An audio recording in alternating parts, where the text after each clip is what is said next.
Halo guys, salam sejahtera. Terima kasih masih berada di channel ini. Bagi mereka yang baru bergabung di channel ini, silakan subscribe, like, comment, share supaya Anda tidak akan ketinggalan info-info yang saya akan sampaikan di channel ini. Berita hari ini saya kongsikan kepada Anda daripada Astro Awani.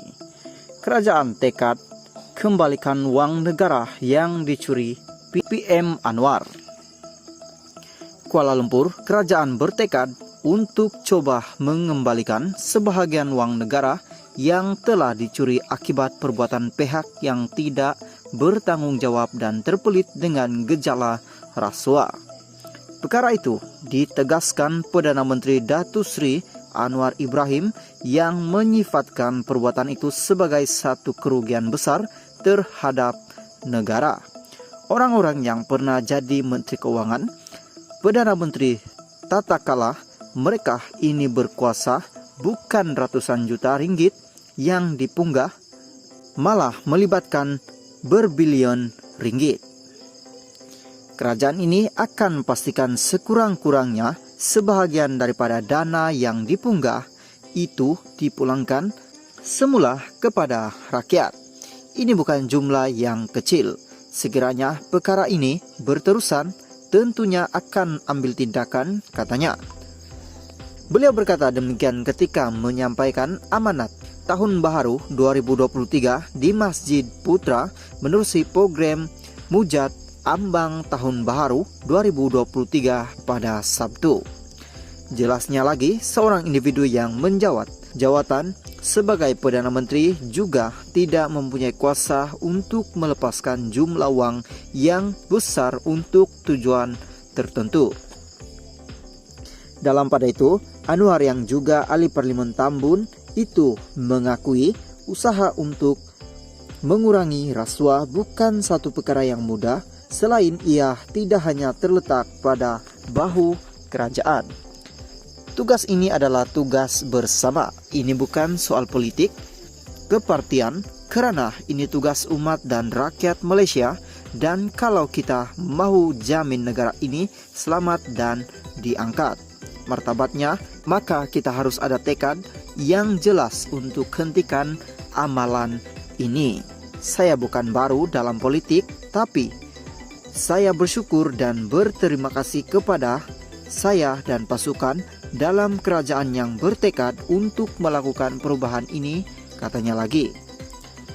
Pada 21 Desember lalu, Perdana Menteri mengumumkan kerajaan membatalkan sambutan Ambang Tahun Baharu 2023 yang dijadwalkan berlangsung di Dataran Merdeka, Kuala Lumpur susulan bencana banjir beberapa negeri dan kesusahan dialami rakyat. Halo guys, salam sejahtera. Terima kasih masih berada di channel ini. Bagi mereka yang baru bergabung di channel ini, silakan subscribe, like, comment, share supaya Anda tidak akan ketinggalan info-info yang saya akan sampaikan di channel ini. Berita hari ini saya mau kongsikan kepada Anda daripada Malaysia Kini. Sang pemulaan baru buat PBM, siapa tak setuju dialu-alukan keluar. Selepas melalui beberapa krisis dalaman, Parti Bangsa Malaysia PBM kini mengatur beberapa program termasuk menjelajah ke seluruh negara bagi menjelaskan pendirian terkini mereka.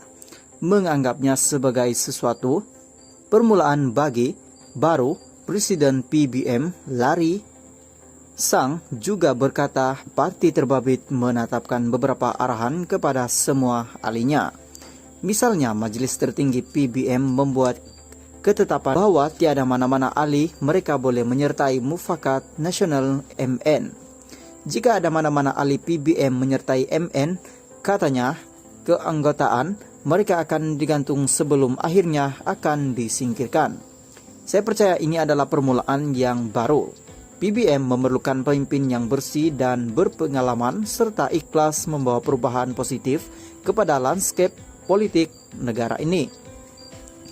Kami tidak akan membawa masuk pemimpin kontroversi dari parti lain untuk menyertai kepimpinan kami. Sebaliknya akan memupuk pemimpin baru dari dalam. Mereka tidak berpuas hati untuk kekal dalam PBM, dialu-alukan untuk keluar, katanya. Kenyataan itu dibuat 2 hari selepas PBM memecat ahli politik kanan yang disebut-sebut akan diangkat sebagai presiden menggantikan Sang, yaitu Zuraida Kamarudin. Turut dipecat ialah 10 pemimpin lain yang dilihat menjadi sekutu rapat bekas ahli parlemen Ampang berkenaan. Zuraida merupakan bekas naib presiden PKR yang terlibat dalam langkah Seretron dan menjatuhkan kerajaan PH di sebalik mandat yang diterima gabungan terbabit dalam PRU ke-14 2018. Dia asalnya menyertai Bersatu sebelum meninggalkan parti berkenaan dan menyertai PBM. Pemecatan itu berlaku selepas Zuraida dan sekutunya tidak menjawab surat tunjuk sebab yang dikeluarkan PBM kepada mereka pada 19 Desember.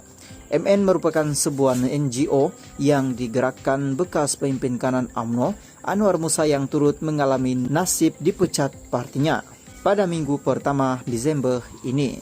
Pada 14 Desember lalu, Anwar mengesahkan Zuraida adalah antara ahli MN. Menurut Sang, larangan menyertai MN itu merupakan antara perkara yang dibincangkan musyawarah Majelis Tertinggi PBM baru-baru ini. PBM juga katanya turut menyatakan sokongan mereka terhadap Perdana Menteri Anwar Ibrahim dan Sekutu Kerajaan Perpaduan PHBN, Gabungan Rakyat Sabah, Gabungan Parti Sarawak, dan Warisan. Mereka merupakan sekutu baharu. Kita akan pendirian kerajaan adalah halal tuju parti ini, katanya. Dia turut memberi peringatan bahwa PBM adalah parti yang mempunyai akar umbi yang kuat di Sabah dan Sarawak. Justru tumpuan akan turut diberikan kepada pembangunan di negeri berkenaan. Pada masa ini, PBM mempunyai 1 kursi parlimen dan 3 kursi DUN, 2 dari Selangor dan 1 dari Sabah. Kami akan mempertahankan dan bekerja sama dengan sekutu kita dalam menjalani kerjasama dalam pilihan raya. Menyertai satu gabungan akan menjadi sesuatu yang perlu dipertimbangkan selepas 6 bulan. Walaupun perbincangan sedang dilakukan, katanya. Terima kasih masih berada di channel ini.